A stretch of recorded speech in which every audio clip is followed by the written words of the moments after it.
This is the Tornado Trackers podcast.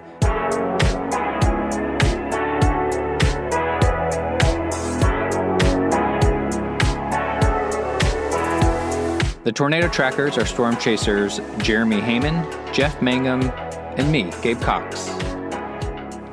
Hey, I'm Jeremy. I'm Gabe. And I'm Jeff. And this is the Tornado Trackers podcast. Thank you so much for joining us. This is the #1 podcast about storm chasing, storms, and friendship. That's right. It's the hashtag 3Friends. Me, Gabe, and Jeff. We're here to talk about storms, to keep you company. I don't know what you're doing out there right now. Maybe you're commuting. Maybe you're a postal worker and you're walking around for 8 hours a day and you're just listening to a bajillion podcasts. We welcome you. We're glad to be in your ears. Glad to make the cut. Yeah, for real. Exclusive club. Fellas, how are you doing today? Doing good. Man, I'm doing swell. Yeah. Heck yeah. I've got a candle. I've got a new candle. Candle watch. Candle update. 2021. It is a candle update. And I feel like I need to share this because the last time we talked, I gave my top 10. This is Texas Thunderstorm. Whoa, and yes. It looks great, but I got to be honest, it smells like trash. And so in my top 10 list, this is about number 98. I have it lit just because I bought it. But Is it a Texas Thunderstorm over a cattle ranch? Is that? Yeah, it's something like that. It just smells like pine sol. And so it's not pleasing. I'm not enjoying it whatsoever. Besides that, I'm doing really well. A gusnado through a landfill. Yeah. Oh gosh, you should dig that wax out and put something you like in there, but because that's a rad that's a rad title and sticker though. I concur. Completely. Well, in my neck of the woods, we got a little snow today. That may date the podcast. I don't know. We've never talked about where we're at actually. I'm in like north central Colorado, kind of trying to catch those high plains tornadoes on the regular. Yes. Where are you fellas at? I am in Georgetown, Texas, just a little scoot north of Austin. And I'm just hop, skip, and a jump south here in Austin, Texas. Heck yeah, Centex, Central Texas, baby. Where storms come to die. Oof. Literally. Yeah, The country it's a kills sad them. place. The shield over Austin is real. The force field is real. It's true. It's a bummer. Well, we are super stoked we have somebody on the podcast this week who we really look up to in terms of storm chasing, photography, and videography. His name is Mike Olbinski. He is an Emmy winning storm chaser. I wonder how many people can say that. He's a filmmaker, a photographer whose work can be seen in everything from Thor 2, The Dark World, to a Pearl Jam music video, to National Geographic. And you've maybe seen some of these videos across the web, but his time-lapse films are just stunning pieces. Incredible stuff. And many of them have been are award-winning and have been featured as staff picks on Vimeo. Welcome to the show, Mike Olbinski. Thanks for joining us. Thanks for having me on your show, guys. I'm excited to be here. Absolutely. Yeah. Honored to have you on. Very nice introduction. Thank you, guys, very much. Appreciate that. Pearl Jam? Yeah. I did not know about that one. Well, I have a lot of I license my own footage, and then I also license my footage to filmsupply.com, and they're a stock footage. They're an awesome company.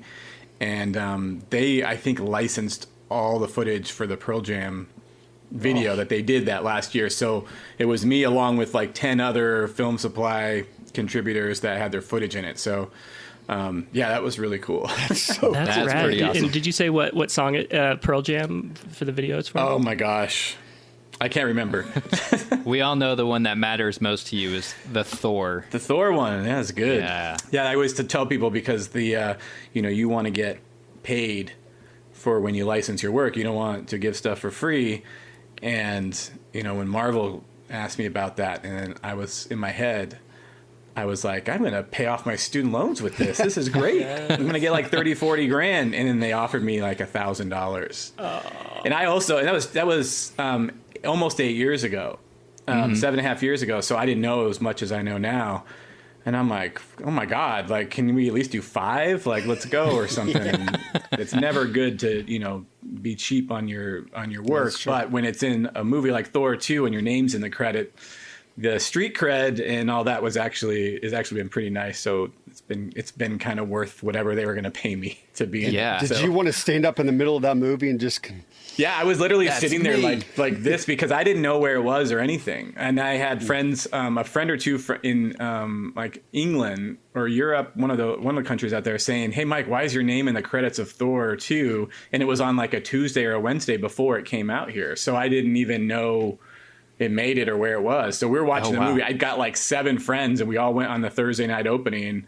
And we're sitting there, and I just started getting this weird feeling, like it was very dramatic. And they showed Thor, and they showed like stuff blowing behind his head. I'm like, oh my god, this is starting to feel like it. And then all of a sudden they pan back, it's the whole thing, and I'm like, ah! And I wanted to be like, oh my, because people were like, my friends were like, is that it? Is that it? And leaning down. But we did during the credits, we all cheered really loud when my name came up, and nobody had any clue what was going on. Credits are amazing. Yeah, they thought they missed a big Marvel Easter egg for, and they had no idea. We didn't tell anybody either. We just enjoyed it. That's cool. I love that. Amazing. Oh my gosh, that's incredible. Well, let's hop back a little bit before Thor 2. Something we always like to talk about. What was the thing that happened when you were maybe a little kid or something like that made you kind of like something click in your brain that made you a storm person, a weather person? That's a great question because, and it's not something I didn't realize that until like 3 or 4 years ago when I heard this other guy talk. We had these little monsoon conventions here in Arizona for all the monsoon chasers. And this guy got up and told this crazy story of him and his twin brother in a trailer park, Central Plains somewhere, getting hit by a tornado, and their mom actually getting sucked out of the window and then back in the window. And then she like jumped on top of them on this couch and held them down. Wow. And so when they became teenagers, what did they start doing? They chased tornadoes. Like they were fascinated by them. So I was like, that's amazing. And so it made me realize, because I have remembered since I was like 8 or 9 years old, sitting on the patio watching a storm with my dad and a lightning bolt hitting like 100 feet away behind our house, and me just being blinded. As a little kid, never watching that stuff, like I felt like it was an eternity, like 10 seconds, 5 or 10 seconds. I couldn't see anything. It was so bright. And I still remember everything about it, And that's weird because the first thing I was drawn to when it came to photography was shooting lightning. That's the first thing I wanted to shoot. Yeah. So I'm like, I didn't make that connection until I heard that guy talk. That's awesome. That's my traumatic story. But honestly, we grew up in Arizona where we don't get anything else but, now I know, we get other stuff in the dust storms and whatever. But when I grew up, it was literally watching lightning storms out the window of our house with my brother. And that's what I kind of grew up knowing, was just lightning in the middle of summer when it's 108 out. All of a sudden a storm comes through and there's all this lightning. It's great, and then it's like 77 for like an hour, and then it warms right back up. Yeah, that particular biosphere of Arizona and the meteorology that y'all got out there is striking. I mean, especially the haboobs and the monsoons. I mean, it's like all or nothing out there, Yeah, and it's really hard if you, anybody I've known whoever's come out and chased here, my friend Mike Meswell has come out a few times, and he's like, I don't know how you chase this, Mike. It's way harder than chasing tornadoes and supercells. Would you say that was a good training ground for heading out to the plains, or is it just totally different? I honestly started chasing out here in 2009, 2010, but I think I went to the plains for a day trip once in 2010. So I don't even think I trained as much, but I will say yes, because when I started chasing the plains, I was only going out for like a couple days at a time. So it was really just until like 2014 or 2015. So I did learn a lot about chasing solo, especially out here in Arizona. I kind of learned how to do it on my own with a lesser intense experience. And, learning navigation, radar, and kind of learned all that. So then when I went out there and started chasing supercells, I just did it alone, and it was not a problem. And I was always kind of like blown away by everybody that's in teams, and they couldn't believe that I chased solo. And I'm like, why? It's not that hard. And everyone's like, well, you got to have someone navigate, and someone's got to drive, and someone's got to, and I'm like, really? I'm one of those people. Yeah. No, but now I can't multitask. And you probably shouldn't. I'm trying to be better about it, I would look at stuff while I'm stopped, But then while you're driving, of course, all the storm chasers admit to, suffering from this, and we're all trying to be better, which is like, okay, what road's coming up? And you look at your phone and you're doing your best. But there is a lot of multitasking that comes into it. Yeah. And now that the last couple of years, I've been doing tours and having Brett Wright help me with driving, it's been way better to actually have a partner, because the hardest part for me about solo chasing, and if I was leading tours, is just being tired and lack of sleep. That's the hardest part for me. The rest, if I was wide awake, then I'm good to go. I can do whatever. But that lack of sleep is pretty tough. But do you still have those moments where you're around all these people and you're thinking, man, I could go for a solo chase here and there? Oh yeah. No, I mean honestly, I love doing the tours, and I've met so many people. And we had last year, it was COVID, so a lot of people canceled, and we did 2 tours that was literally just working with the guests going, hey, it looks good the next 5 days. Is this good? And then this girl, Christy, just drove out from Seattle, met us in Denver, and chased with us for like 6 days. Amazing. And we were on this Supercell, the Crawford one, on the day that half the people were touring the Badlands, and the rest of us diehards were like, well, there's a storm, we're going to go chase it. And we get this epic structure. And I look over her at this sunset with this flying saucer overhead, and she just has tears down her face watching this, like literally. Awesome. And I gave her like this big hug, and I'm like, she got me all emotional just seeing her and realizing, yeah, this is incredible. And so having tour guests is really fun, because you get to just experience their awe and wonderment at this, that you're sometimes take for granted. I've had a question that I wanted to ask you about. Married, 3 kids, is that right? Yep. And we're all married with kiddos. Jeremy with a brand newbie. Awesome, congrats. Added to the family. One of the conversations we have a lot about is that unique tension of your wife loving what you do, and then you wanting to go explore that and grow in your creativity. And at the same time, how often to be gone, how often to be home, how much is pushing too far to where she doesn't enjoy what you're doing. Yeah. That's that unique tension. Love to hear a little bit about how you've kind of walked through that, and you and your wife walked through that, if you wouldn't mind sharing. Yeah.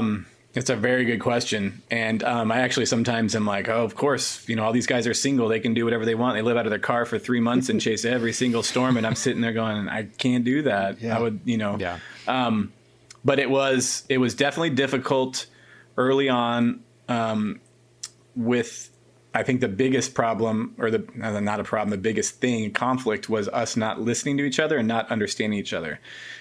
Because every time she would, if she complained or said something like, oh God, the kids are just so horrible, I'm so tired, I would think that she is blaming me for it. Like, why aren't you home? Blah, blah, blah, like this. And so I would get defensive and be like, well, I can't, like, I got to do this, and then it would just cause a fight. Yeah. Or she didn't realize a lot that sometimes me hearing that makes me feel guilty for not being home. And so there was all this like kind of tension until we finally, talked it out and understood that sometimes she just needs to vent because I'm her best friend. Yeah. And who else is she going to vent to, Yeah. And it doesn't mean that she's like, it doesn't mean I need you home or that it's your fault or anything like that. So there was a lot of kind of working out that stuff. And once we did that, things got a little better. I do think the kids are older now. Our youngest is 7. He'll be 8 in September. So the older they get, it's definitely easier. Yeah. You're right. The older they get, it is easier. They're more self-sustaining. My 15-year-old, though, she calls me. I think she called me last year, and Gabe and I were on some storm. I don't know if there was a tornado or not, but I was telling her, hey, I'm about to see a stovepipe. She's like, yeah. Can I go to my friend's house? I'm like, you've got to be kidding me. Asking you.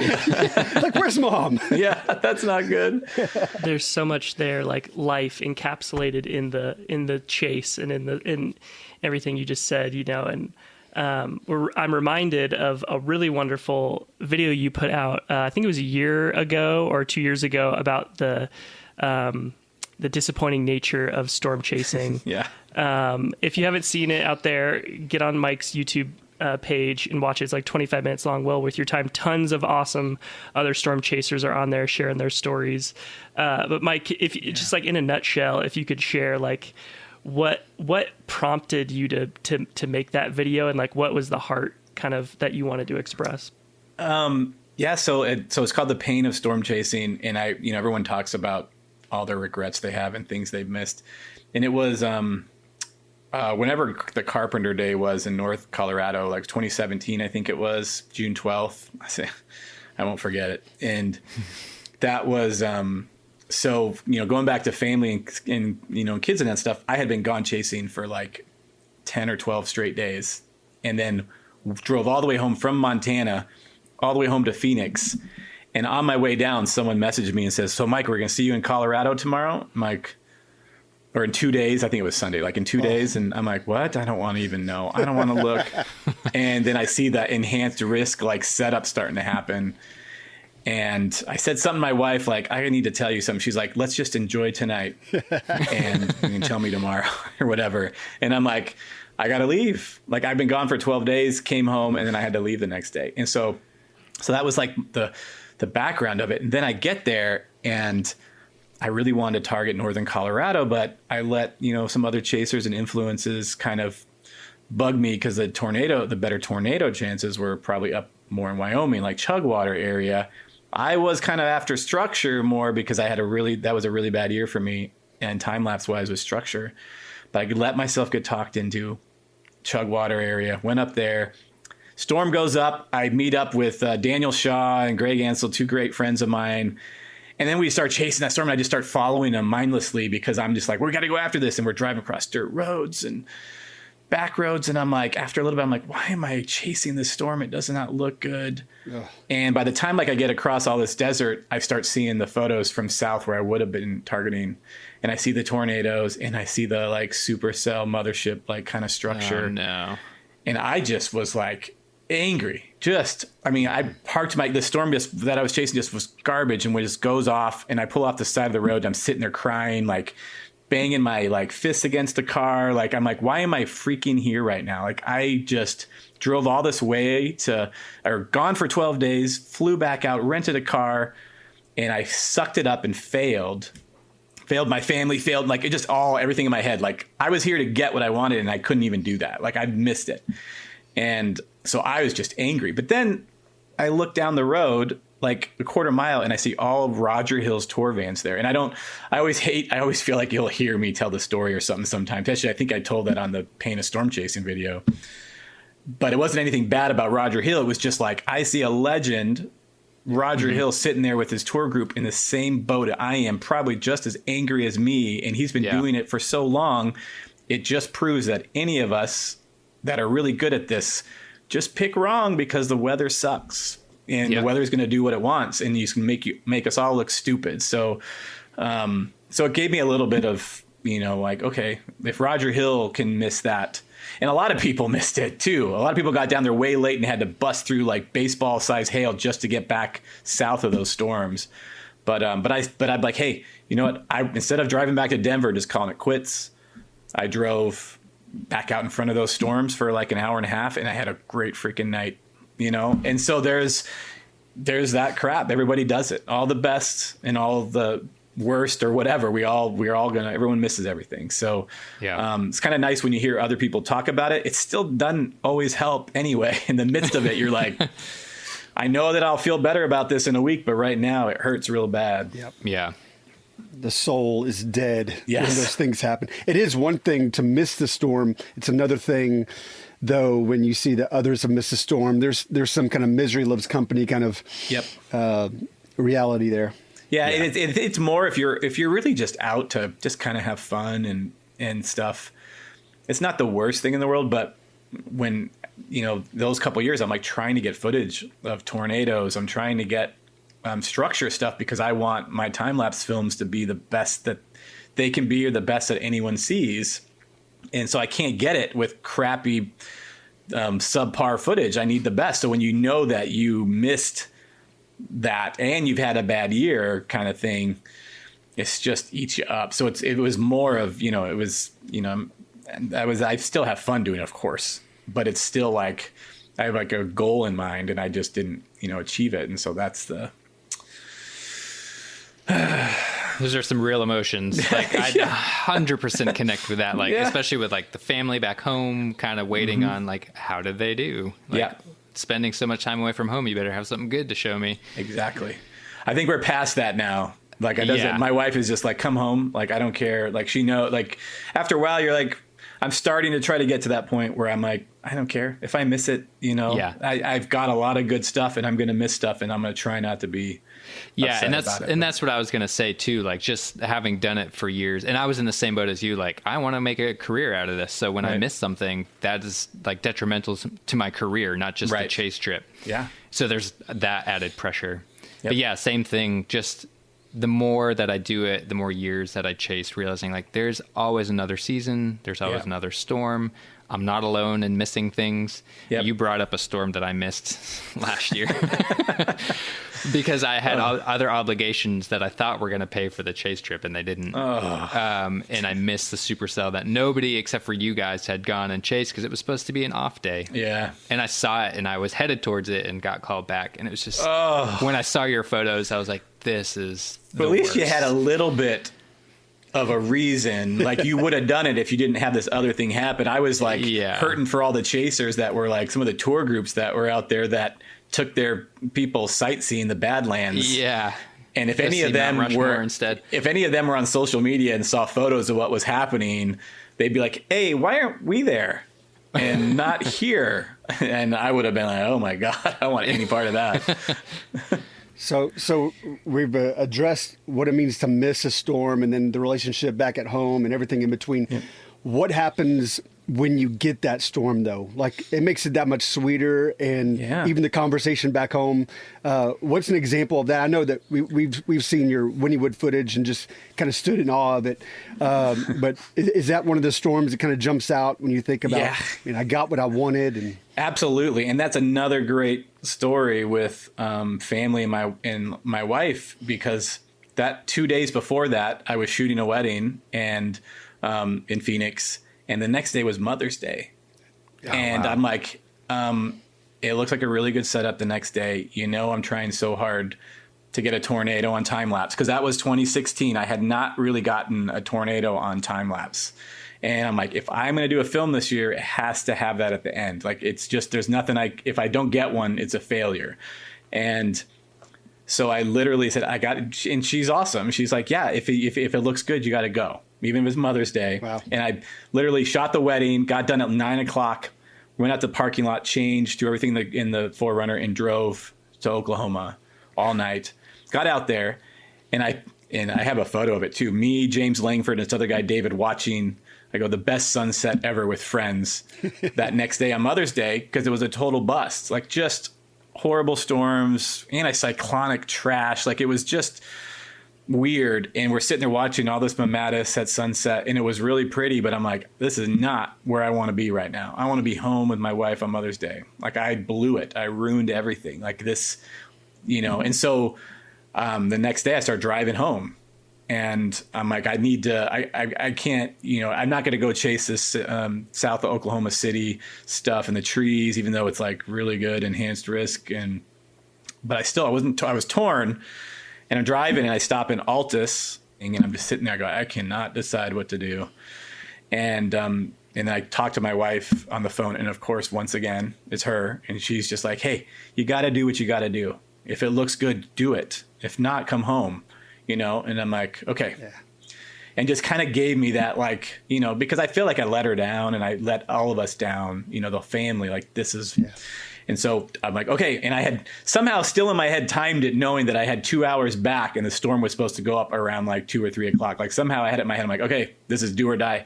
And I blasted back east towards it, and literally pull up just on the north side of it as it erupts. And west of Katy, west of Wynnewood.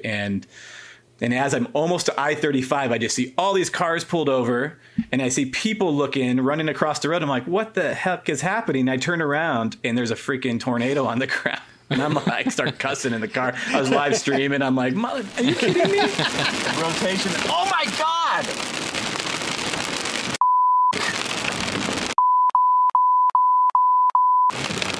It's right there. Holy shit. It's going. I gotta get south. This is what I want. I can't time lapse it. Please give me an exit. Please give me an exit. Where I was on that road with power lines and houses around me, I'm like, I got a good photo. I can't time lapse this tornado from here. First off, I couldn't tell. I think it was coming right at me or just going to go a little bit by me. Yeah. So I can't just run out across a field away from the truck and shoot this and then have to suddenly make a run for it or stop it before I wanted to. So I had to take a leap of faith and jump in the car and drop back south and pray in those hills and trees that I would find a good spot. And I just remember driving and I see the shoulder go up high on the edge of the freeway, and I just screeched to a halt, grabbed one camera, one tripod, ran like through this muddy puddle up the hill. And I had a field and there was a power lines there, and I'm, kind of descending away. I'm like, this is it. I have to do it here. Like, I need to get it. And then I set the time lapse and I basically got the last 6 minutes of Wynnewood. And a lot of good stages where it was really good and it was kind of moving back and forth and it kind of almost roped out. But I got it. And I jumped back in the car and I texted Gina and I said, I did it. I got it. And then she wrote back like, I'm so proud of you. And I just start crying in the car. Oh, man. And I had my live stream going and people like were in the chat going like, is Mike okay? I'm like, I'm okay, guys. I'm just really happy right now. I'm just really happy, guys. My wife just told me, I sent her a picture and said I did it, and she said it's beautiful. And it just means a lot for me to hear her say that. And I miss them a lot right now, and I almost went home and I didn't. And I stayed, and obviously it was worth it, but they're all I care about, and I'm just really, it just meant a lot. Mike, you mentioned, or we've talked about in this conversation, your time lapse videography and the films you put together. Some of those, titled Vorticity, Pursuit, Reverent, just stunning pieces. Yeah. Tell us a little bit, like when did the time lapse bug kind of bite you, and what's that journey been like for you to put those films together? It's been crazy. Like I always tell people, I never got into this at all to make money or to make a name for myself or do anything. Like I literally just love storms and love the weather. And I was watching Storm Chasers and realized, oh my God, people do this. Back in like 2009, 2010, I had no idea people did this. So, but it was like in 2011, my third ever time lapse was a dust storm that hit Phoenix, which was the most historic dust storm that we've ever seen here. And though that really helped to shoot something that goes viral within like an hour, and I did it really badly. I wish I could do it again, but really, really badly. but that going viral was like a big deal. But it wasn't really the fact that it went viral. I'm like, oh, I want to do this again. I want to go viral again and be all this stuff. It wasn't that. It was that people wanted to license it for stuff, and I was like, what? I didn't know that was a thing, Yeah. An air conditioning company here in Arizona licensed it for, clean your air conditioner after a haboob rolls through. And Al Gore licensed it for like a couple of his climate change talks, because, showing drought, what can happen with a lot of drought. And suddenly I'm like, okay, so people pay for this footage and I didn't know that. So I'm just going to keep doing it, and you wouldn't have to pay me to do it. I would go do it for free. But yeah. So I started, kind of trying to do that and just going out and shooting whatever. And it was really bad at first and I wasn't sure about it. But in 2013, we end up on Booker, which was in the Thor film. And if people haven't seen that, if you're listening and have not seen that time lapse, it is unbelievable. It doesn't even look like Earth. No, it's like orange and apocalyptic, and people probably think I colored it, but everybody else's photos all look the same. We all have the same color. It was a crazy looking storm. Oh, it was just insane. And that was the first real supercell that I ever saw. So that was another storm that I freaking had tears in my eyes, like hugging my buddy Andy. I'm like, oh my God, we did it. We finally saw a supercell. Not only did we see one, it's like one of the highlights of the whole season. Like It was amazing. And so again, I put that video together and it went viral, which I did. Like, again, I did not ever do it to go viral or any of that stuff, but it was just, I liked to put stuff to music. And one of my big passions that I didn't know about are I like to share weather with people. I would call my some friends in my neighborhood would still make fun of me because I called them one time and said incoming about like a storm or a haboob or something rolling in, and they would just make fun of me. Like Mike called and said incoming because I just had to tell somebody a storm was coming in. Totally. And I would share radar, images and like photos and stuff. And I have a photo of a storm from high school, of like a supercell going by my house in Chandler, which is very rare. And so I think I just like to do that. So the putting, like the Booker to music, and I think it evoked like a response in people because the music really paired well with it. And so that was just affirmation that I was doing the right thing. I'm like, okay, people. And then again, that got licensed, and it still gets licensed for all kinds of stuff. And that was like, okay, I'm on the right path. Now I need to do this. And then I think it was the next step was at some point I had enough footage to make like a monsoon film or whatever.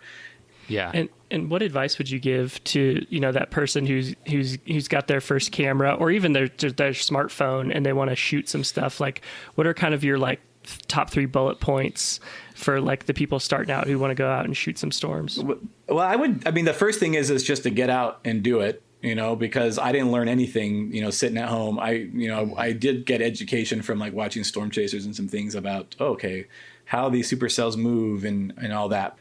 So I think you got to go out and experience, storms and what they're like, how they move and where, what sides you want to be on. And then just practice taking pictures. I think find people that you look up to.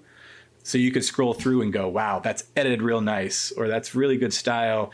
That's what mine should look like. Mine should not look like this, Yeah. And so try to take your editing and what you're looking at to a different level, because that's hard for a lot of people. If you're a photographer, there are some people out there that don't know how to judge their own work, or just, kind of like people that go on American Idol and think they can sing, and you're like, you can't sing. You can do it, man. And so that's how I grew up in photography, was especially taking pictures of, I take pictures of people, weddings and stuff. When I started out doing pictures of people, there was this girl that did our photos, and I was like, I'm nowhere near as good as her. She has something different going on. And then like a few years later, I looked back and I'm like, I think I might be as good as her now, or maybe a little better in some of the stuff I do. Cool. And so you being able to really be critical of your own work and knowing like, hey, I'm not there yet. And that's hard for some people because they don't want to, you probably have people that are really saying you're doing a great job and they're just being nice to you. But I mean, that's a tough thing. It's tough to be, critical about your own work and to hear it from other people. But, and then just go out and take pictures and see what looks good. And that's a good segue, I think, because you've just launched a new venture online to hopefully maybe stoke some creativity and get some feedback on some people's art and photography. Tell us a little bit about what you got going on at Storm Photo Contest. Yeah, so it's called Storm Photos of the Year, and stormphotocontest.com. I have a bunch of random names like the Stormies on Twitter because I can't use the Storm Photo Contest. It's too long or whatever. But we're on Instagram. I think Storm Photo Contest on Instagram, and the Stormies with a YS at the end on Twitter, and then the Facebook page too.